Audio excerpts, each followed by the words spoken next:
from my screen. So if you do have any questions, please do unmute yourself and then just fire them out. I'm happy to take questions as we go along. As I said, this is me, a consultant trainer for the Careers and Enterprise Company. I was a careers leader for 8 years. I also delivered careers leadership training for one of the approved suppliers for 5 years. And I also run a network of support for careers professionals across the country. So I say this to gain some modicum of credibility about why I'm talking to you today, because I do understand the intricacies, also the difficulties of the job, but also why I think Future Skills Questionnaire is a fundamental piece of your careers program in multiple different ways. So it says today, it's not today, it's literally going to be 54 minutes. So essentially, we're going to be looking at how you can prepare a Future Skills Questionnaire. I will run through a demonstration of how to launch it. We'll also go into a very short activity about how you analyze the data that comes through, because as we know, and as I'm sure you know, that there's absolutely no point in having all this fantastic data that you would get from the Future Skills Questionnaire unless you act upon it and use it afterwards. So it is fundamental that not only do you run it, but you also analyze the data and act upon the data which comes through to you afterwards. I'll also point you in the direction of where you can get some other resources. These are the learning objectives for today, for this session. Commit them to memory. I'm not going to test you on them later on, but please do feel free to note them down or take a picture. So why are we here? Well, we're going to be looking, as I've already said, at the Future Skills Questionnaire, and it is, in essence, a tool to measure your learner's career readiness. Okay, and by that, what do we mean?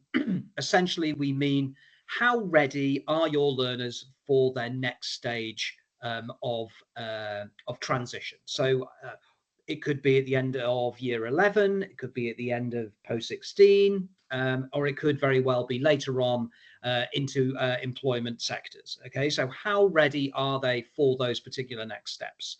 That is essentially how the Future Skills Questionnaire is set up.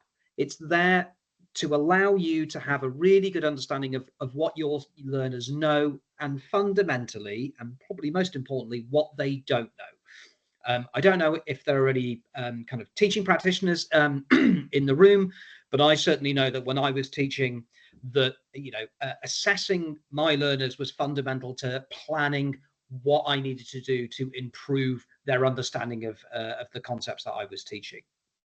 So there is really only one way of being able to find that information, and that is direct from the learner. This is the only learner-facing, pupil-facing element of Compass Plus. As you know, everything else to do with Compass Plus is essentially the internal mechanisms of careers, your careers program, setting activities, identifying which people you want to partner with to run those activities. And obviously, of course, doing your benchmark tool evaluations as well at the same time. So this is the only part of it that is student-facing. It is fundamental that we hear from learners as to what it is they know and what it is they don't know, because we will just carry on with the programs that we've put together that may be outstanding, but it may not be addressing all the things that your learners need in regards to those transition points. So that's the main reason, or the main way that the majority of careers leaders use Future Skills Questionnaire. However, there is a growing group of careers leaders across the country that not only use Future Skills Questionnaire for that reason that I've just mentioned, but they also use it to form the basis, or part of the basis, for judging their program as it is at the moment.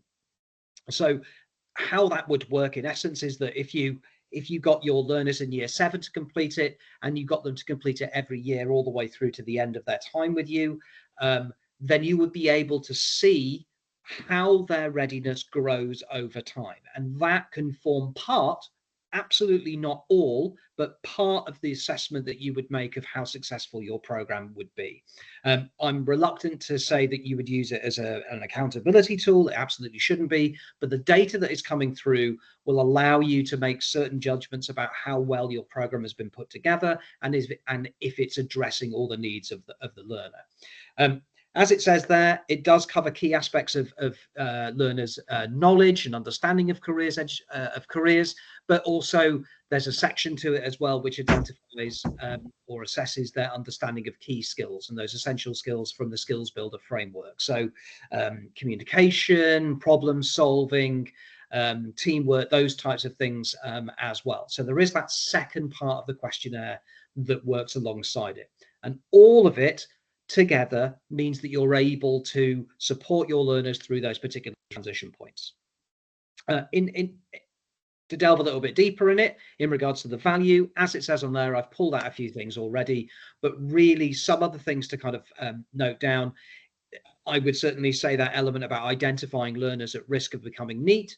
I remember when I was a careers leader, we used to run a program called Careers in Action, where we would identify a group of learners in year 10 across different metrics, attitudes to learning, attendance, their actual academic results that were coming through, to make a judgment about whether or not these learners were potentially at risk of becoming NEET. Well, the Future Skills Questionnaire would have supported that process as well, because the data that comes through to that, you're able to then potentially identify those learners at an early stage, but then start making plans to address the issues that become obvious through that point of them potentially becoming NEET. So you're able to then start framing activities, identifying partners to work with those learners to try and avoid that issue of them becoming NEET.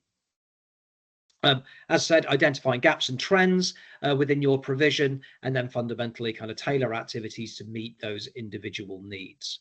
A little bit later on, I'll talk about some case studies that we've put together based upon this and how other people have used it, and where the Future Skills data has been used to essentially frame programs and activities that careers leaders have put together, but also have an outward voice as well to for different stakeholders, particularly people like Ofsted. Now, that's how you would use it, or why you would use it, I should say, within your institution. There is a wider picture to this as well. So in terms of the national value of Future Skills Questionnaire, you may or may not have picked up on the reports that were produced towards the end of last year, so December, and also around National Careers Week, where we took some of the data that we took all the data that we've picked up so far from Compass, from FSQ completions, put that information together to identify some national trends and what it essentially means for careers education across the country at the moment.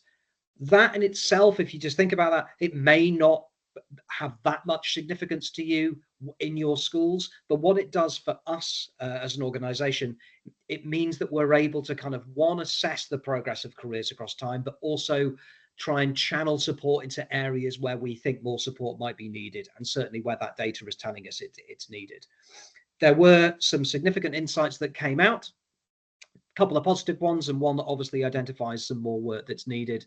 So the first insight is that it's clear from the returns that we've had is that students do feel more career ready as they progress through secondary school than they did previously. And also year 11s, by year 11, most young people understand traditional academic and vocational post-16 options, but more importantly, they feel supported in order to make the correct decisions and how to get into those different routes.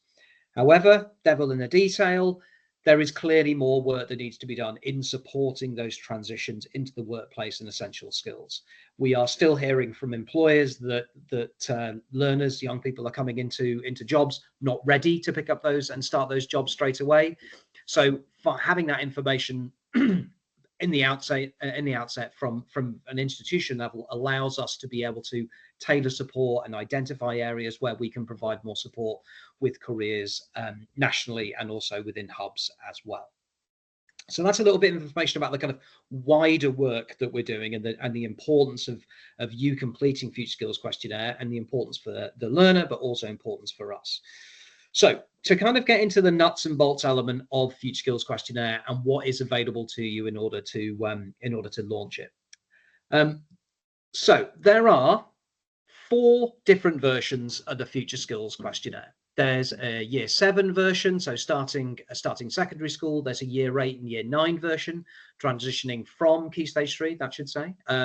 a year 10, year 11 version, GCSE years, and a 12 and 13, which is the post-16 study version. Now, when you launch the Future Skills Questionnaire with your learners, they will only have access to that relevant questionnaire for their year group. So the year 7s will only get the starting the secondary school one, year 8 and year 9 will only get the year 8 and year 9 version, so on and so forth. So you're not going to accidentally give them the wrong questionnaire. They have already been pre-identified as to which questionnaire they get.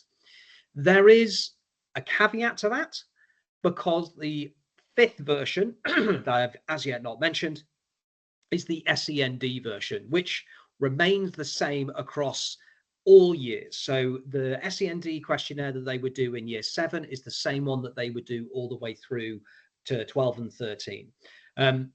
Now, if you give the SEND version to someone in year 7, it doesn't mean that that's the one that they have to take all the time, all the way through. They can take whichever one that you feel is the most appropriate for them to take.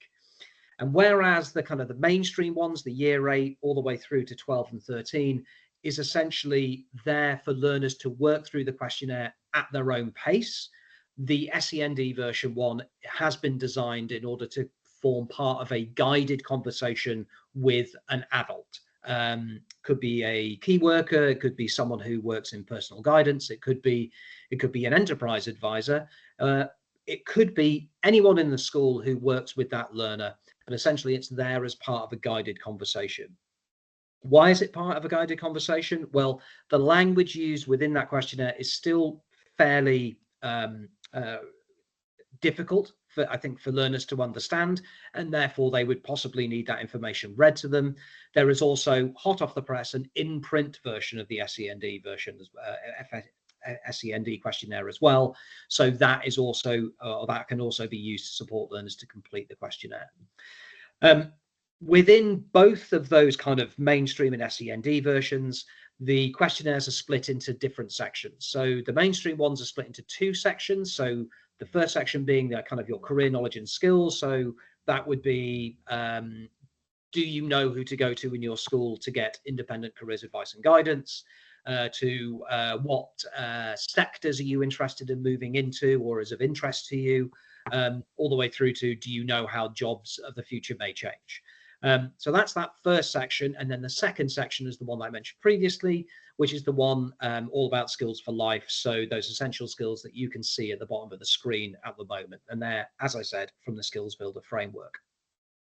The SEND version, very, very similar, but it's split into 3 different sections. Okay, so career knowledge and skills, skills for life, but then also career planning as well. I should also say that the questionnaires are shorter, or the questionnaire is shorter for SEND students than it is for say, mainstream. Other things to say about the questionnaire at this stage: the questions on the or through Compass Plus, they are set in stone. You can't change them, and also you can only complete the Future Skills Questionnaire once a year, and it's totally up to you as to when you would get them to complete it. What we would say as guidance is that getting learners to complete the year 7 one as early as possible in their school life with you. So I would say autumn term 1, get them to complete it at that point, because then later on you can look at that data, start making plans for what it is that maybe you want to do in year 8 or within year, and then you can get the year 8s to either complete it in year 8 or year 9. You could do both. You could get one in year 8 and year 9, but then you might want to schedule that later on in the year. It's completely up to you. It's professional judgment, but you can only complete it once a year. Are there any questions about that at the moment? I will. Would you advise for year 11 to take it at any particular time of the year? Great question. Would I? I mean, personally, with the year 10s, I would get. I know I've kind of answered that with the year 10 one, but I am getting to the year 11. With the year 10s, I would probably get them to complete it just before Christmas, and with year 11, I would probably get them to complete it probably at the beginning of year 11 as well. The reason why I say that is because you get that data through just before Christmas, so you could start identifying maybe those learners who could potentially be NEETs, but also are yet to kind of have a good understanding of what their next destination might be. So you can then, once you've got that data, you can start working with those learners.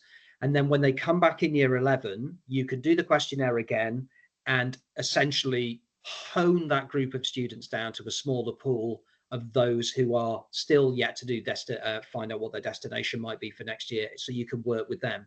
I think if you leave the year 11 one too far into the year, so post Christmas, doesn't give you a tremendous amount of time to work with those learners to sort out destinations. Also doesn't give you very much time to kind of affect what those destinations are and or do any planning for the rest of the year to kind of to make the changes needed. And then you're also again kind of getting into exam season, mocks and whatever else. So it would be a challenging period of time to do it after that. Does that make sense? Okay, I'm gonna assume that it did. Okay, so they're the various different questionnaires that are available to you. Where we have seen the most success with Future Skills Questionnaire really has come down to the planning of how and when you are going to do it. And those institutions that have really kind of put the due diligence in, put all the planning building blocks in place, they're the ones who've had the most success in terms of completions. Now, there are some ways, couple of ways of you being able to get your learners to complete the Future Skills Questionnaire, and I will go on to that at point 2. But the first thing I would think you would need to do with this is you need to speak to your IT manager to whitelist the careers and enterprise company email address.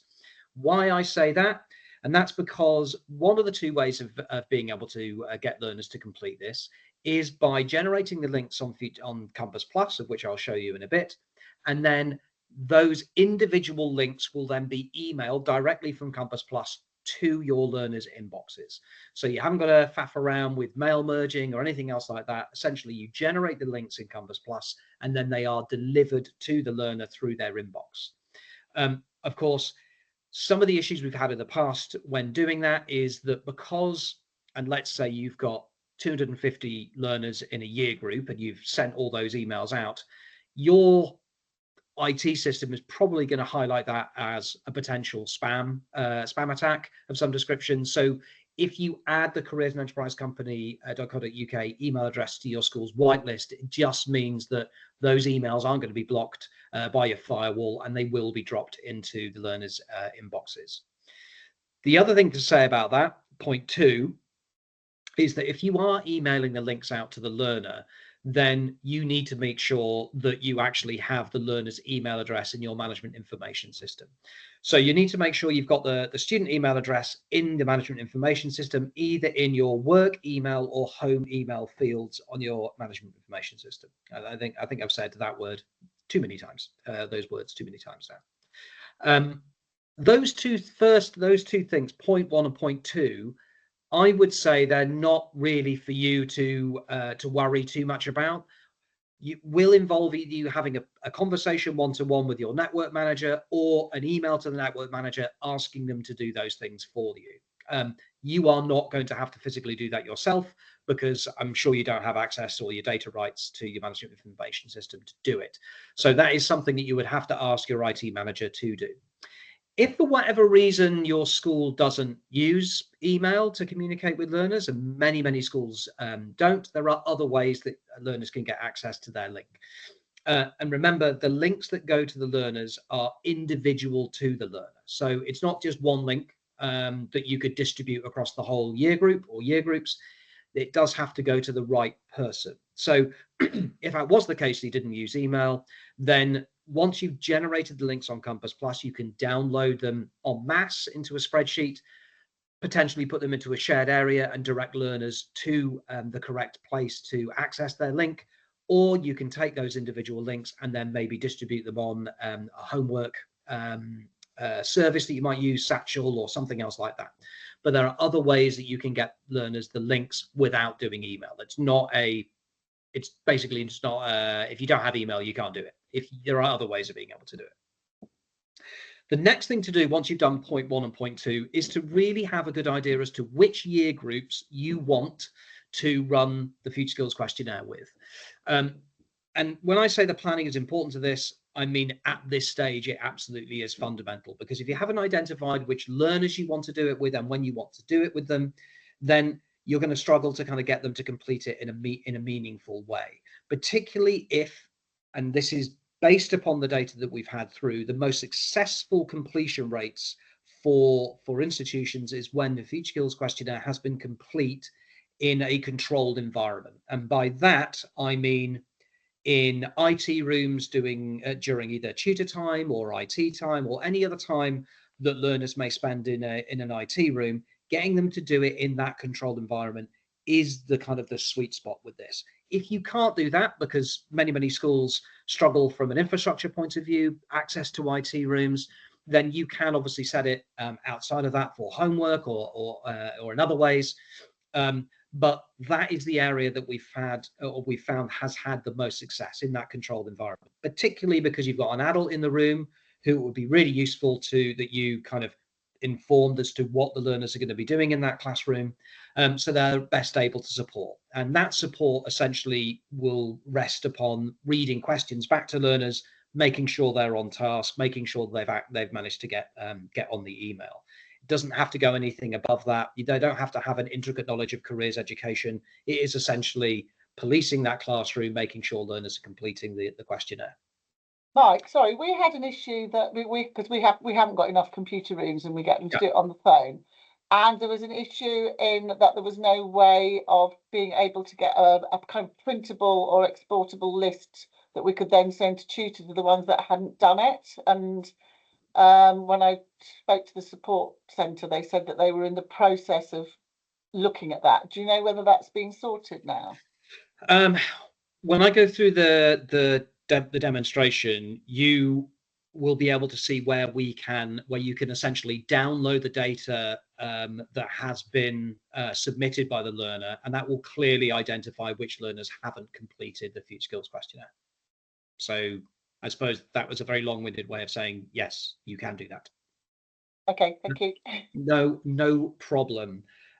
In terms of kind of upskilling the staff that may be policing that room, and absolutely getting learners to complete it on their mobile phones, if your school allows that to happen, that's absolutely fine. They can complete it anywhere in the world as long as they've got the link and there's an internet connection. So they could complete it at home if all they had is a games console, as long as they've got a browser on that games console, which I think most of them do. So in terms of upskilling staff and students, it's really important that you kind of let the learners know what it is that you're asking them to do. So what are they going to complete? So what is the Future Skills Questionnaire? So presenting that information to them. And I will be sharing these slides afterwards as well, but I'll also point you in the direction of where you can get hold of this presentation that's hyperlinked on there. It is editable, so you can turn it into your own school branding. But essentially presenting that information to learners so they know why they are being asked to complete this questionnaire, and fundamentally the importance of why they're being asked to complete this. Particularly if you do this in year 7 and then do it in year 8, when you do the presentation again in year 8, hopefully the learners will remember what they did in year 7, but also you are able to kind of point them in the you said, we did type category as well. So as long as you've kind of let them know why it is you're asking them to complete this questionnaire and the importance to them and to the school, there is greater rate of return in regards to completions. And as it says there, completion rates are higher when learners have received this presentation and understand what FSQ is and why they're completing it. The next thing to say is that when you generate the links on email, if you do it that way, you should really wait a minimum of 24 hours from generating the links for them being dropped into learners' inboxes. Just before this session today, I was working with a careers leader in the east of England, and we generated the links together. And when we came back to the main questionnaire screen, it was saying on his table that the emails were queued, okay, which basically means that they are queued up to be delivered. The last thing you'd want to happen is to kind of go through all these hoops that you've had to go through in order to kind of get this into maybe IT rooms, get the emails whitelisted, and you don't wait that 24 hours. And for whatever reason, the email doesn't drop, into the learner's inbox, and you've wasted all that time essentially. So you probably won't get that time back as well in IT rooms. So do make sure that you generate those links and wait that minimum of 24 hours. As it says there at the bottom, just take a few minutes to just review the data that's coming through your Compass Plus to make sure that it is correct and it is corresponding to what it says on the management information system.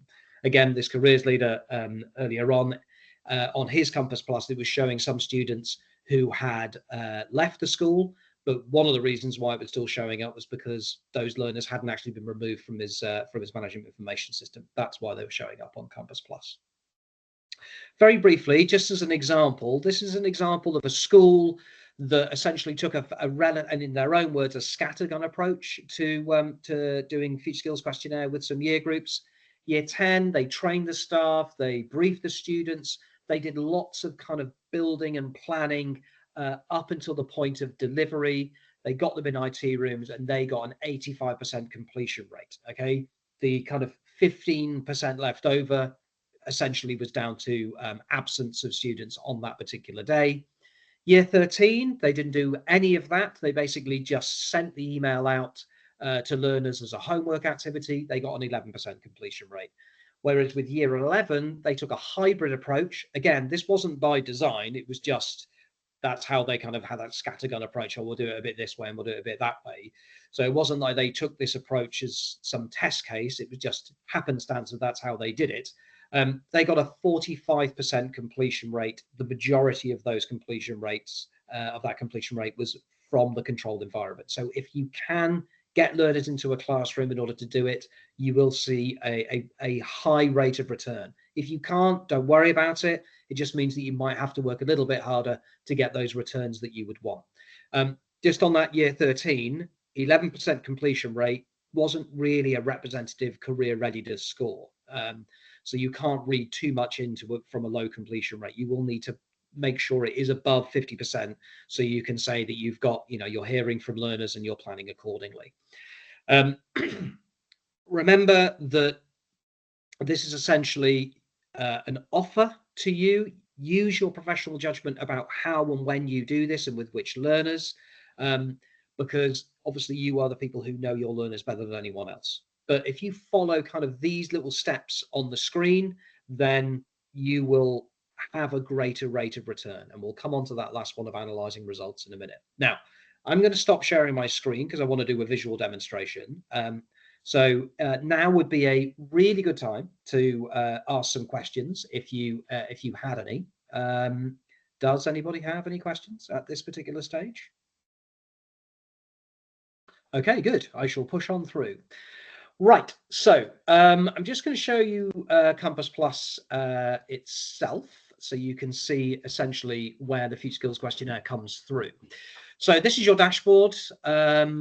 If you go to Learner and then Questionnaire, you will see the whole Future Skills Questionnaire will open up to you. Anything?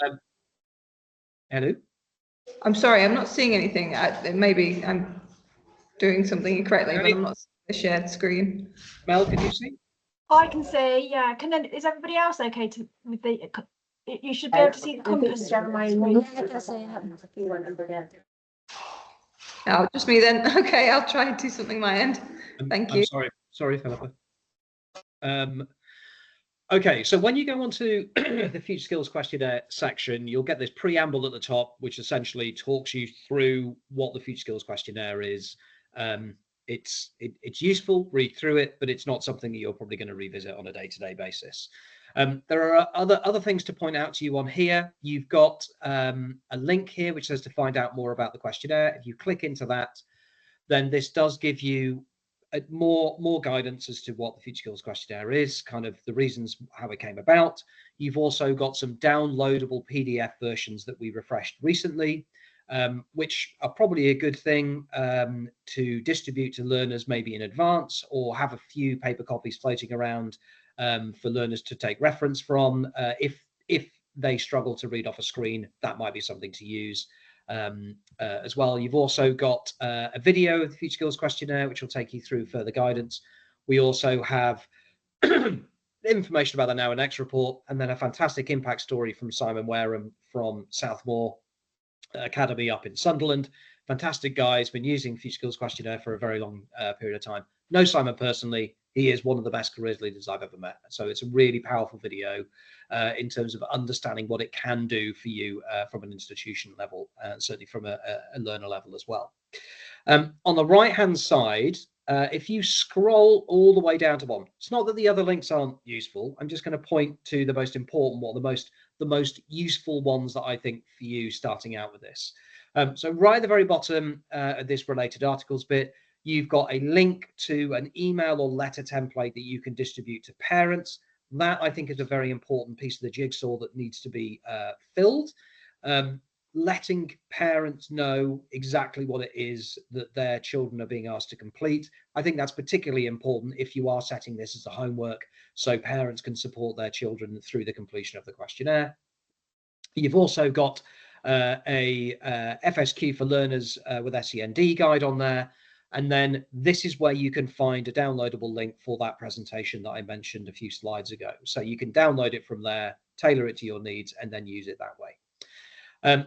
The other thing, nothing more really to show you on there, so I'll just jump back to here. These links here essentially take you to preview versions, demo versions of the questionnaire, relevant to whichever year group you want to distribute it to. So this is the Year 7 one, and this is exactly how it would look to learners when they click on their individual link. So they'd open it up, they would see that, and then all they would do is just read the information and then work through it. All the responses are exactly the same. No, not yet. Possibly not sure. Yes, to some extent. Yes, to a great extent. And they've also got the emojis on there as well. So even if they maybe are not understanding fully what they're saying, they can certainly give some indication as to the response to that based upon the emojis. I would take you through the rest of these, but it's not a particularly visually interesting thing to do, and you can do that in your own time should you wish. The other thing to point out on here is that when they get to the end of this question, so this last kind of nodule or node is complete, there isn't a submit button. So you haven't got to worry about reminding them to press submit, otherwise they'll lose all the responses. It will just essentially take them to the next section, which is the skills builder questions. And then again, they run through all those, and then that's the end of it. They haven't got to do anything else. Once they've run through all the questions, they can close their browser down. Now, one thing I would say about this is they can't come back to it halfway through. So if for whatever reason, say you've got a fire alarm in the middle of completion and you've all got to evacuate and go outside, they can't kind of pick it up where they've left off if they close the browser down. So they will need to start again from scratch. That's just the way it is. It's unfortunate, but it isn't going to change anytime soon, unfortunately. So that's the demos, and you can access them that way. So in order to get the questionnaire to learners, as I said earlier on, the planning is important. So you would have already made a decision about whether or not you're emailing the links out to learners or whether or not you are just downloading them en masse and giving to them in different ways. So how you would generate the links, it's on this page here, generate and manage questionnaire links. You choose a year group. I'm just going to choose Year 8. Click on that. You'll see all your students in here. If for whatever reason you are unsure about whether or not there is email addresses in your management information system for your learners, if there isn't an email address in this email column, it isn't in your management information system. So you would absolutely need to speak to your IT manager to get it in there. Once you've selected a year group, all you would do is you would just go to generate new links. That opens up a new window. Again, at this point, you can select what questionnaire you want, and you will see you've only got options for 2 here because it's Year 8. So you've got the transition from Key Stage 3 or the SEND version. I'm going to choose SEND. And if you want to email the links out to learners, you would need to click in this box here that says send links via email. If you don't tick that and you generate the links, then it won't be sent via email, and you will need to regenerate the links and send them that way. Also got an option to preview the questionnaire again, and then you can select which learners that you want. So you can select all of them, and obviously I wouldn't want to do that because this is the SEND version. I don't want all learners to get the SEND version. So I can then go into my filters and then just choose the learners that I want. There are 10 entries here. I don't want all 10 SEN all 10 students to get the SEND version, so I'm just going to select the ones that I want, and then I would scroll down and then just generate the links. Now, I can't generate the links for you. Nothing really changes other than it just says that they've been sent, but I will show you what it would look like once it has been done with the different year group. So once you've generated the links, let's just jump back to year 7. You will see here that with these learners, they have had the links generated. I can see that Les here, he's had a link generated, but he hasn't submitted it. I can view the individual responses for those learners. If, as I said, I didn't want to email it out, I can just go to actions, and then I can download the links en masse on a spreadsheet and just send it to them that way. So you were also able to kind of do other bits and pieces with this. So delete links and regenerate them should you want to. So we'll get to the stage where all learners have completed it. I can see the results through here through my summary report from kind of like a sky-high view across each school. I can essentially sort these by positive responses, so I can see which ones have been answered most positively all the way through to negatively. My careers program clearly is not great, because question 5, which essentially remains the same throughout, is showing that they haven't thought about how jobs and careers may change in the future. So I would need to take action to address this particular issue that is coming through from the data. So that is kind of a sky-high view as to what the results are. My year 7s here have a 34% career readiness score. That score is from essentially 70 completions. Which is 61% of completions, and I can see that there's obviously a number of learners that are yet to complete this, and I can see that visually through the light green bar here. As the learners progress through the school, I can see that the scores are increasing, and also I can see how many learners from each year group have completed the questionnaire. So that's the summary report. You can then go into the detailed report, and with the detailed report, again, you can see all the responses on here. You can highlight which questions have had less than 50%, less than 25%, the lowest scoring ones. And again, if you hover over them, it tells you which question there are. What might be a good idea is, if you are doing it this way, that you've got a printed version of the questionnaire from that help center that I showed you earlier on. So you've got the PDF version so you can see which questions are available. You can also compare responses, gender, people premium, SEND status, as well as filtering into those characteristic groups as well as at the same time. If I want to kind of really identify which learners have answered the questions in a particular way, I can just click into the bar. It will then show me a view as to how those scores have been broken down. No, not yet, to yes to a greater extent. So I can see that there are, 40% of my learners have identified that no, not yet. They have no idea about this, but actually it's the significant number of people within the year group have identified it. So it's 87% of learners here and don't know enough about it. So who are those learners? Well, I can click into the emojis, and this will open this little kind of drill down box, and it will identify which learners have identified or have said that they don't know enough about it in this way. Now, that's 84% of learners. That's a lot of learners for you to then have to look at this and then note them down and go, okay, well, I need to do something for Sandra and Billy. So that's a bit of a challenge, but there is a new feature to Compass Plus which really kind of helps you identify what support is needed for which particular learner. And that is in the custom reporting section. So if you go to custom reporting, I'm not deliberately, well, I am deliberately ignoring the SEND version. Essentially, the SEND version is exactly the same as the detailed version, but it's just for the SEND report. Okay, so you could do exactly the same with the SEND as you can with detailed. But in regards to custom reporting, if you click onto the custom reporting section, you can choose which questionnaire you want. Again, so starting secondary, I'll choose this academic year. It's brought up my learners here who have completed from the entire year group. And at this point, I can select what questions I want to download. Now, me, if I was careers leader, I would download all of the questions, all the responses, so I could really delve a little bit deeper into what the responses are. So I'm going to select all here. That will just select the first section. If you want the second section, you'll need to select all again. And then all that needs to happen from that point is once you've selected them all, you just download the report, and that report is downloaded into a spreadsheet CSV version, and you can basically work with the data that way. But you can see clearly which learners have completed it and which haven't.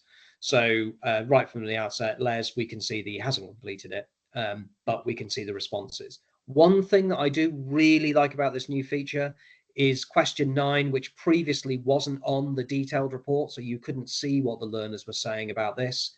This is now available in the report, so you can clearly identify what sectors your learners are interested in moving into. Okay, so that is a very, very strong feature for Compass Plus. That's really useful for when they're organising work experience as well, actually. Brilliant. Absolutely. And obviously, if you do this in year 7, and keep that data and work with it, working on the planning aspect and framing activities, it would be interesting to see whether or not it changes over time with those particular year groups. Is pupil A still interested in manufacturing, government services in year 7 as they are all the way through into year 11? So you can track it over time. Okay. Are there any more questions about that? Or any questions about that? Not even any more. So I'm going to again stop sharing my screen. I'm going to jump back to my presentation. Bear with me for a minute.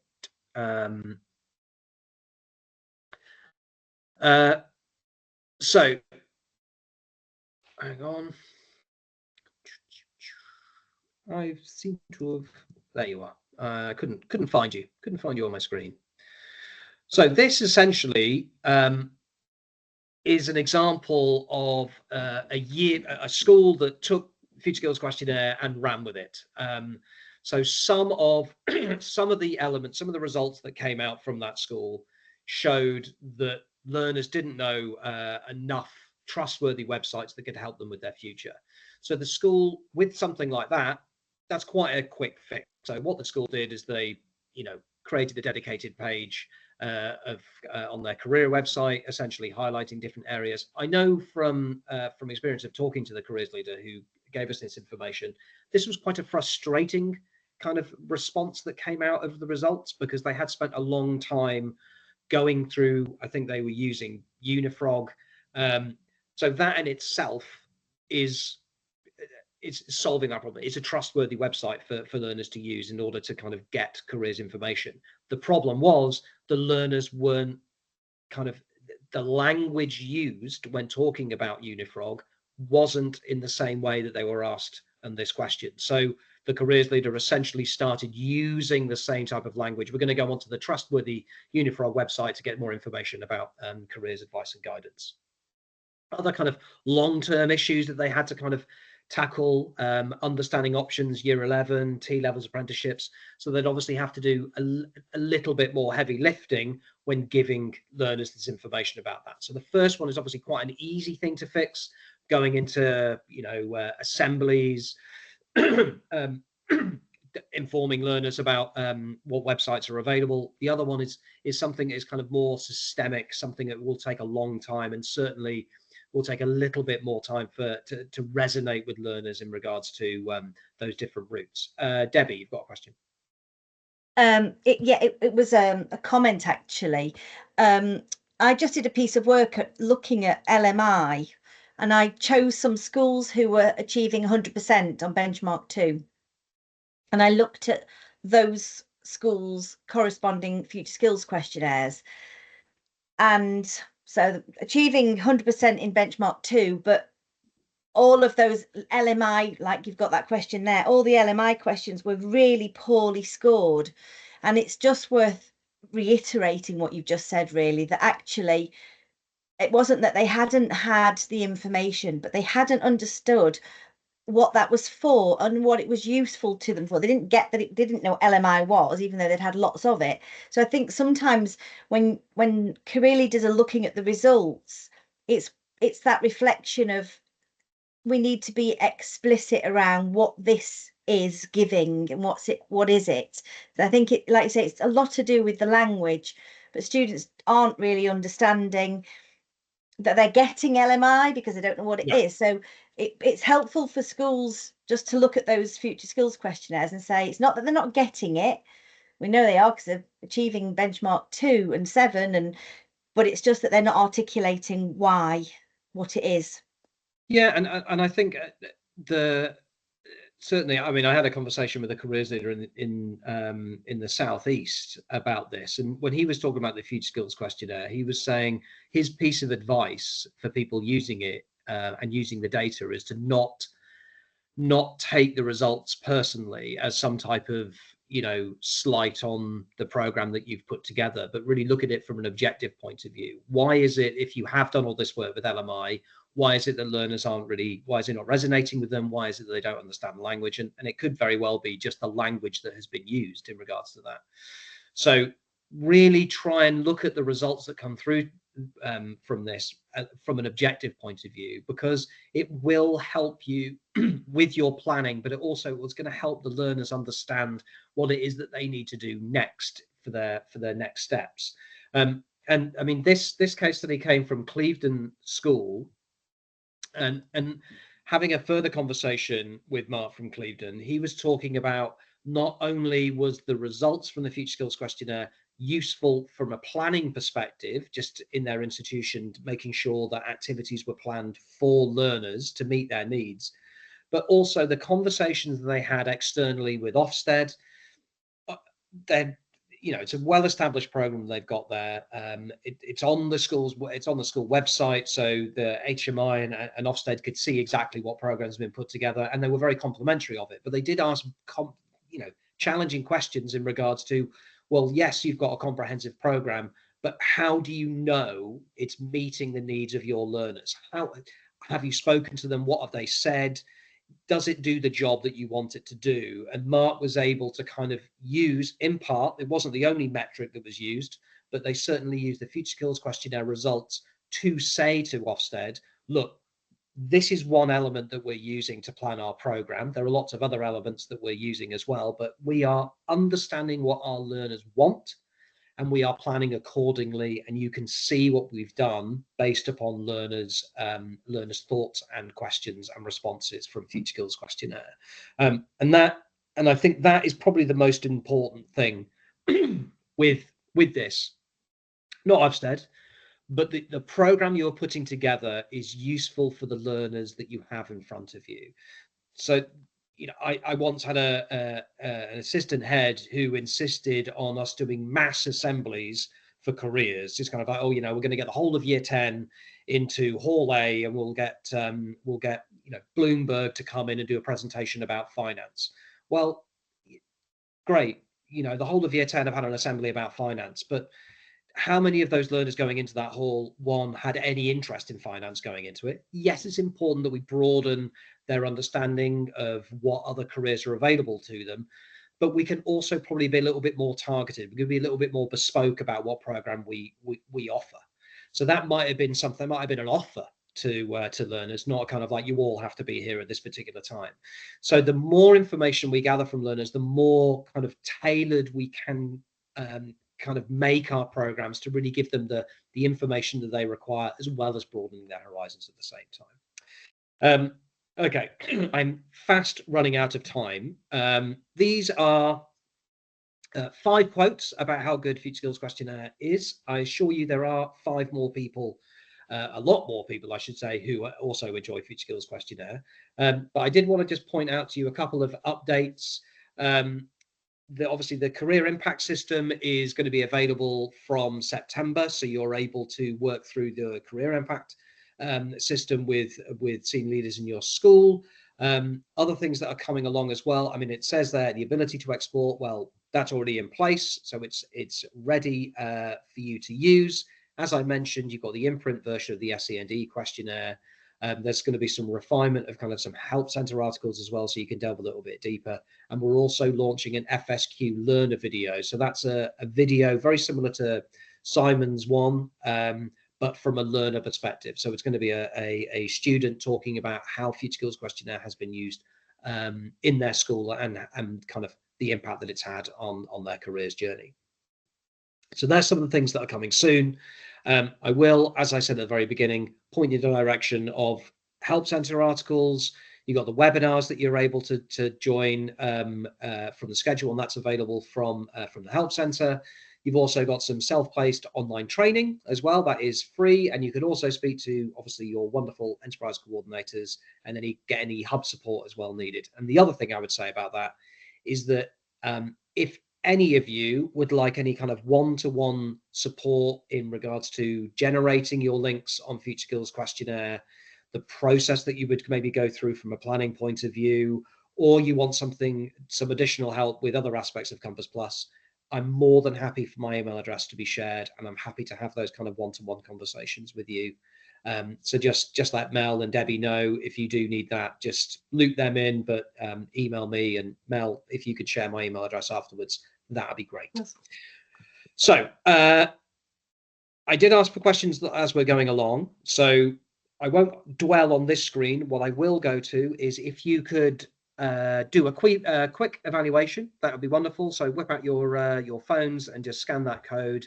As I said, these slides will be shared post meeting, so you can do the evaluations later, but it would be great just to get a snapshot of what people have felt. And I will hand over to you, Mel. Okay, I'll just stop the recording.